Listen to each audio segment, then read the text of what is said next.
রোগী দেখাবো আমাদের ফাঙ্গাস ইনফেকশন। হ্যাঁ, আমাদের অনেকের এটা গরমকালে বেসিক্যালি হয় আর্দ্রতা জনিত সমস্যার কারণে। দেখেন কানের ফাঙ্গাস দেখবেন, দেখা একটু আমি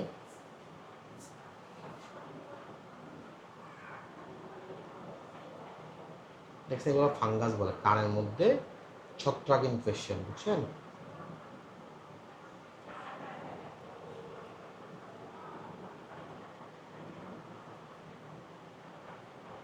দেখছেন দেখছেন? হ্যাঁ, ছত্রাক হলে কি হয়, একদম কান চুলকাচ্ছে না, তাই না? এক নাম্বার কান ব্যথা করে, 3 নম্বর হচ্ছে কানও কম শুনতেছে, কানটা ভার হয়ে গেছে, তাই না? হ্যাঁ, এগুলো ভয়ের কিছু নাই, এগুলো হচ্ছে একটু গরম থেকে দূরে থাকতে হয় আর কি, কিন্তু শরীরে ঘাম টাম কম ঢুকে খেয়াল রাখতে হয়। তারপর হচ্ছে স্যাঁতসেঁতে পরিবেশ থেকে দূরে থাকতে হয়, বুঝছেন? ঘরে যাতে একটু আলো বাতাস ঢুকে সেরকম একটা পরিবেশ রাখবেন, মনে থাকবে? আলো বাতাস ঢুকে। হ্যাঁ, থ্যাংক ইউ, থ্যাংক ইউ।